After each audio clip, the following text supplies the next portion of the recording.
So students, आज का जो टॉपिक है वो निरक्षीय स्थिति में द्विध्रुव के कारण विद्युत क्षेत्र है। इस टॉपिक को हम समझने के लिए इस डायग्राम को समझना पड़ेगा। और डायग्राम में क्या है, ए भी एक विद्युत द्विध्रुव है, ये भी इसको हम द्विध्रुव मानेंगे। इस द्विध्रुव पर दो आवेश है, -q और +q, और इन दोनों आवेशों के बीच की दूरी 2a है। इनका जो मध्य बिंदु O, उससे r दूरी पर कोई बिंदु P है और इस बिंदु P पर विद्युत क्षेत्र की तीव्रता की गणना करनी है। तो जो तीव्रता है वो दो भागों में बंटती है, एक E1 और E2। E1 जो है दो भागों में बंटता है, E1y ऊर्ध्वाधर और E1x पैरेलल या अनुप्रस्थ स्थिति में। तो जो दूसरा है E2 भी दो भाग में बंटता है, E2x और E2y। अब फर्स्ट जो है हम लेंगे +q आवेश, लेकिन जो दूरी है AP और BP, ये जो डिस्टेंस, ये हम कैलकुलेट करेंगे, दोनों बराबर है। तो पाइथागोरस प्रमेय यदि हम लगाते हैं तो r² + a², ये रूट में आ जाएगी वैल्यू। कैसे आएगी? पाइथागोरस प्रमेय यदि आपने पढ़ा होगा तो कर्ण जो है भुजा लंब और आधार के वर्गों के योग के बराबर होती है।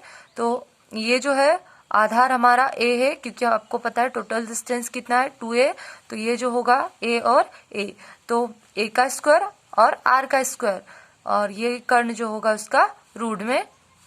तो +q आवेश लेंगे। +q आवेश के कारण बिंदु P पर विद्युत क्षेत्र की तीव्रता E1 होगी, और E1 बराबर होगा 1/4πε0 के q/BP का स्क्वायर। हमने यहाँ BP की वैल्यू निकाली है √r² + a², और ये जो BP का स्क्वायर है तो स्क्वायर और रूट कैंसिल होता है, तो यहाँ जो वैल्यू बचती है r² + a², इसीलिए बचती है 1/4πε0 के q/r² + a²। और इसकी दिशा क्या होगी? ये BP भुजा BP की ओर। सेकेंड लेंगे हम -q आवेश के कारण बिंदु P पर विद्युत क्षेत्र की तीव्रता E2 होगी, और E2 = होगा 1/4πε0 के q/AP का स्क्वायर। और AP की वैल्यू आपको पता ही है, √r² + a²। यहाँ हम वैल्यू रखेंगे √r² + a², तो स्क्वायर रूट कैंसिल होता है और इसलिए r² + a² बचता है। और दिशा क्या होगी इसकी? भुजा AP की ओर। अब परिणामी जो विद्युत क्षेत्र है बिंदु P पर, परिणामी विद्युत क्षेत्र क्या होगा? E जो है वो दो भागों में बंटता है, एक जो ऊर्ध्वाधर जिसको हम y एक्सिस बोलेंगे, और एक है अनुप्रस्थ जो कि x एक्सिस। तो y एक्सिस में E1y और E2y, इनकी जो दिशाएं हैं ये अलग अलग होती है। इसकी वजह से जो साइन थीटा है वो कैंसिल होता है और जो कॉस थीटा है वो बचता है। मतलब कि जो E1x और E2x ये बचते हैं, और E1y और E2y एक दूसरे को निष्फल करते हैं क्योंकि इनकी दिशाएं अलग अलग होती है। तो हम क्या लेते हैं? परिणामी विद्युत क्षेत्र E = E1x + E2x। अब जो E1x है, मैंने आपसे कहा था कि जो cos थीटा है वो बचता है, तो E1x की वैल्यू है E1 cos थीटा, और E2x की वैल्यू है E2 cos थीटा। तो हम क्या लिख सकते हैं? E बराबर E1 cos theta + E2 cos theta.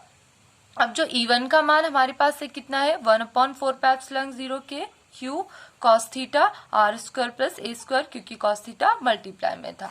Second जो है E2 cos थीटा, इसकी वैल्यू कितनी होगी? 1/4πε0 के q/r² + a² cos थीटा। आप देखेंगे कि ये जो टर्म आई है ये समान है, तो हम क्या लिख सकते हैं? 2 वैल्यूज है, तो 2q/4πε0 के cos थीटा r² + a²। अब जो cos थीटा है, अब cos थीटा को हमको कैलकुलेट करना है, तो cos थीटा को कैलकुलेट करने के लिए हमको एक त्रिभुज चाहिए, और हम इनमें से कोई भी एक त्रिभुज लेंगे। तो हम त्रिभुज लेंगे कौन सा? ये वाला POB। इस जो त्रिभुज को हमको उपयोग करना है, तो इस त्रिभुज का हम उपयोग करेंगे समकोण त्रिभुज POB में। cos थीटा बराबर क्या होगा? OB मतलब आधार OB, और BP मतलब ये कर्ण भुजा। तो OB का मान जो है A है, और BP का मान कितना है? √r² + a²। जो हमारी लास्ट इक्वेशन आई है उसमें हम cos थीटा का मान रखेंगे, और बाकी वैल्यू वैसी ही रहेंगी, 2q/4πε0 के r² + a² into q/r² + a²। इसमें r² + a² यहाँ भी है, यहाँ भी है, मतलब कि ये जो r² + a² है इसकी घात 1 है, और ये रूट है, इसका मतलब 1/2। तो आधार समान है तो घातें क्या होती है? जुड़ जाती है। तो हम 1 + 1/2 इसको कैलकुलेट करते हैं तो 3/2 आता है हमारे पास। तो जो बाकी वैल्यूज वही रहती है 2q/4πε0k और q/r² + a² की पावर 3/2। तो ये जो है ये हमारे पास आता है, चूंकि ये 2q इंटू ए या q इंटू 2a जो बोलना चाहिए द्विध्रुव आघूर्ण p का मान होता है।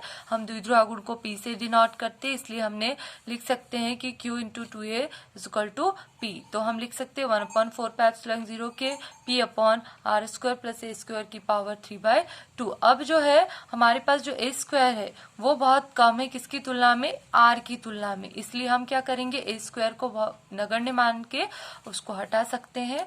तो हम लिख सकते हैं E बराबर 1/4πε0k p/r² की पावर 3/2। ये पावर 3/2 आ रही। अब क्या करेंगे, 2 से 2 को कैंसिल कर देंगे और r का मान r की घात कितनी बचेगी, 3 बचेगी। तो हम लिख सकते हैं E = 1/4πε0k p/r की घात 3 या r का क्यूब। अब जो है k का मान हम 1 लेंगे, क्यों लेंगे, क्योंकि ये जो हमने विद्युत क्षेत्र की गणना की है परावैद्युतांक माध्यम में की, या जो है माध्यम में परावैद्युतांक उपस्थित था। अब क्या है, माध्यम में वायु या निर्वात आ जाता है, उसकी वजह से k का मान 1 हो जाता है। तो हम लिख सकते हैं कि E बराबर 1/4πε0 और p/r³ न्यूटन पर कूलाम।